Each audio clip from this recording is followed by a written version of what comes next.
Hello दोस्तों, नमस्कार। स्वागत है आप सभी का एजुकेशन मंत्रा में। दोस्तों, बात करेंगे 69,000 शिक्षक भर्ती अपडेट्स के बारे में और साथ ही साथ डीएलएड परीक्षा निरस्त हो चुकी है उसके बारे में। और 69,000 शिक्षक भर्ती ऑर्डर के लिए बेमियादी धरना प्रदर्शन का हो गया है ऐलान। नियुक्ति के लिए अभ्यर्थी लगातार धरना दे रहे हैं। 37,339 के लिए जो है धरने प्रदर्शन की तैयारी है। तो 31,277 के लिए महत्वपूर्ण सूचना है। वन बाय वन हर एक अपडेट को यहाँ पे डिस्कस करते हैं। वीडियो को लाइक एंड शेयर कर दें और चैनल पर नए हैं तो सब्सक्राइब करके बेल आइकन को भी प्रेस करना ना भूलें, जिससे कि लेटेस्ट वीडियोस की नोटिफिकेशन लगातार मिलती रहे। दोस्तों, यहाँ पर सबसे बड़ी बात निकल के आ रही है कि डीएलएड की जो परीक्षा है वो निरस्त हो चुकी है। जी हाँ, डीएलएड का जो गणित का पर्चा था द्वितीय सेमेस्टर का, वो आउट हुआ था। तो अभी त्वरित संज्ञान लेते हुए इसको निरस्त कर दिया गया। पूरे प्रदेश में ये निरस्त हुआ है। देख सकते हैं दोस्तों, कार्यालय परीक्षा नियामक प्राधिकारी उत्तर प्रदेश प्रयागराज की तरफ से 7 नवंबर 2020 का ऑफिशियल लेटर है। उक्त के आलोक में उप शिक्षा निदेशक प्राचार्य जिला शिक्षा एवं प्रशिक्षण संस्थान प्रयागराज की आख्या एवं परीक्षा की शुचिता प्रभावित होने की संभावना को दृष्टिगत रखते हुए 5/11/2020 द्वितीय पाली एवं समय 12 से 1 बजे तक डीएलएड द्वितीय सेमेस्टर के चतुर्थ प्रश्न पत्र यानी कि गणित विषय की समस्त प्रदेश की परीक्षा को निरस्त किए जाने का निर्णय लिया गया है। डीएलएड द्वितीय सेमेस्टर के चतुर्थ प्रश्न पत्र गणित की निरस्त परीक्षा को पुनः संपादित कराने के संबंध में शीघ्र ही पृथक से कार्यक्रम निर्गत किया जाएगा। तो कुल मिलाकर डीएलएड की परीक्षा पूरे प्रदेश में निरस्त की जा चुकी है। इसी वजह से कहा जाता है कि छुटपुट मिस्टेक ना करें। चतुर्थ सेमेस्टर के भी पर्चे लीक की कुछ खबरें आई थी सामाजिक विज्ञान के साइड डीएलएड जो थी की। तो इस प्रकार की अगर कोई भी न्यूज़ आती हैं, अगर उनको तूल मिलता है तो अवश्य ही आपकी परीक्षाएं पूर्णतः पूरे प्रदेश में निरस्त की जाएंगी। कुछ लोग गलतियां करती हैं और भुगतना सबको पड़ रहा है। तो कुल मिला के ये अपडेट थी डीएलएड के संबंध में। अब यहाँ पर दोस्तों देखिए, ये हाल है दोस्तों मथुरा का। कार्यालय जिला बेसिक शिक्षा अधिकारी मथुरा का ये हाल है। यहाँ पर लगातार अभ्यर्थी बेमियादी धरना प्रदर्शन कर रहे हैं। छोटी मोटी मिस्टेक्स के चलते इनके नियुक्ति पत्र रोक दिए गए हैं। बहुत सारे अभ्यर्थियों के द्वारा मिस्टेक के बारे में ये कुछ कहा जाता है कि क्या जिन्होंने छोटी मोटी मिस्टेक की हैं, क्या उन्हीं के पक्ष में सभी यूट्यूबर बोलते हैं। अभी जो है एक हमारे सब्सक्राइबर हैं, उन्होंने कमेंट किया तो उनकी बात को मैं बिल्कुल रखूंगा यहाँ पर।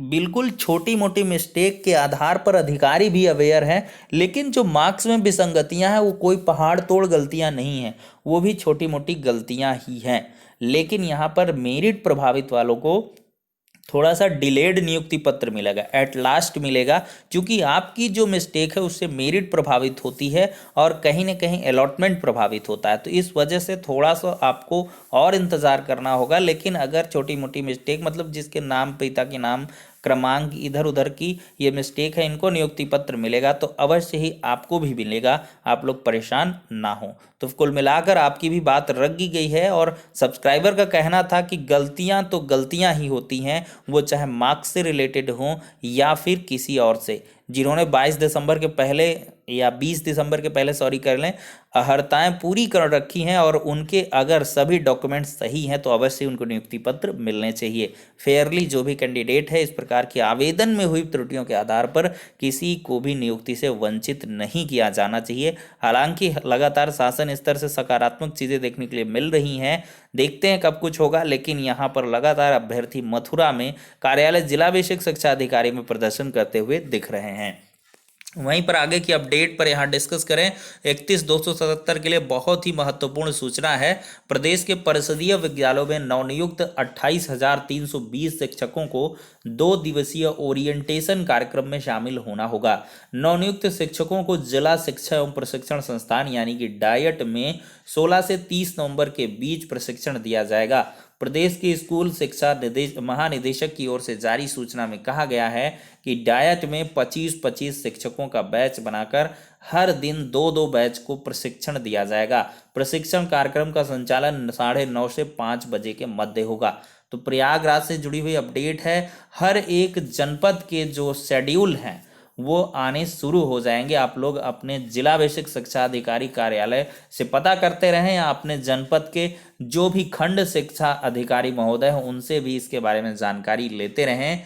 वहीं पर अगर हम बात करेंगे 31,277 से जुड़ी एक महत्वपूर्ण सूचना और है, बिजनौर जिले से जुड़ी हुई है। यहाँ पर श्री शक्ति सिंह पुत्र श्री सुरेश कुमार हैं। इन्होंने सूचना का अधिकार अधिनियम 2005 के आधार पर सूचना मांगी थी कि आखिरकार कितने पद रिक्त हैं। तो बिजनौर में 878 पदों पर काउंसलिंग की प्रक्रिया अपनाई गई। 46 अभ्यर्थी अनुपस्थित रहे। 823 को नियुक्ति पत्र मिला, 10 के नियुक्ति पत्र किन्हीं कारणों से रोके गए हैं।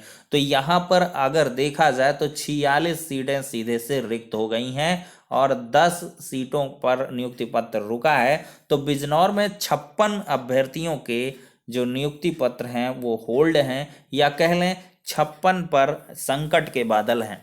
यानी कि 46 तो सीधे से एब्सेंट हैं, तो इनको काउंसलिंग में अब दोबारा से मौका नहीं मिलेगा। 46 सीटें सीधे से बिजनौर में रिक्त हैं। तो सभी लोग RTI 2005 के माध्यम से सूचनाएं मांग सकते हैं। RTI डालें संबंधित जिला बेसिक शिक्षा अधिकारी कार्यालय में और आपको ये सूचना मिल जाएगी, जिससे कि आपके पास ऑथेंटिक डेटा रह पाएगा कि किस जिले में कितनी सीटें बाकी हैं। खासकर ये कम गुणांक वाले अभ्यर्थियों को बेहद ज़रूरी है कि इसकी सूचना अवश्य रखें। हर एक जनपद का ये आंकड़ा संजो के रख लें कि आखिरकार जो शासन स्तर से आंकड़ा दिया जा रहा है या जनपद स्तर से आंकड़ा दिया जा रहा है उसमें कोई विसंगति तो नहीं है, क्योंकि जो आंकड़ा सबसे प्यूरिफाइड होगा वो जिला बेसिक शिक्षा अधिकारी कार्यालय का होगा, क्योंकि यहाँ से कोई भी सूचना आपको तनिक भी गलत नहीं दी जाएगी RTI के माध्यम से। तो कुल मिलाकर 31,000 और ये 37,000 के बारे में बात हो जाती है। DLED के बारे में भी चर्चा हो गई। अब 69,000 ऑर्डर के संबंध में, जो पूरी 69,000 भर्ती से संबंधित है, उसके बारे में थोड़ा सा डिस्कशन करते हैं। दोस्तों, यहाँ पर 69,000 शिक्षक भर्ती ऑर्डर के लिए बेमियादी धरने का ऐलान किया जा चुका है। जी हाँ, सर्वेस एंड टीम की तरफ से, यानी कि BTC लीगल टीम की तरफ से ऐलान हो चुका है कि अगर 20 नवंबर तक आपका अगर ऑर्डर नहीं आता है तो अवश्य ही 20 नवंबर के बाद बेमियादी धरना प्रदर्शन किया जाएगा, जब तक ऑर्डर ना आ जाए और जब तक नियुक्ति ना हो जाए। यानी कि नियुक्ति और ऑर्डर के लिए लगातार प्रदर्शन, प्रचंड विरोध किया जाएगा, ऐसे ऐलान की सूचना देखने के लिए मिल रही है। अब देखते हैं दोस्तों आगे आने वाले समय में क्या कुछ होता है। हालांकि 17 नवंबर को काफ़ी कुछ चीज़ें क्लैरिफाइड हो जानी हैं। 17 नवंबर का जो दिन है वो काफ़ी महत्वपूर्ण है, क्योंकि इस दिन ललित साहब WPC मैटर पर सुनवाई करेंगे और खासम खास ये होने वाला है कि 69,000 से जुड़ा हुआ मामला है, तो अवश्य ही ललित साहब को फिर से रिमाइंड किया जाएगा कि आखिरकार आपने 1 हफ्ते कहा था साहब, तो 1 हफ्ते का क्या हुआ। आखिरकार उत्तर प्रदेश में 1 हफ्ते तो 1 महीने हुआ करता था, क्या सुप्रीम कोर्ट में भी ऐसा कुछ है? तो ये चीज़ें देखने के लिए मिलेंगी दोस्तों। तो कुल मिलाकर ये कुछ अपडेट थी। हम नेक्स्ट वीडियो मिलते हैं, तब तक के लिए शुक्रिया, धन्यवाद।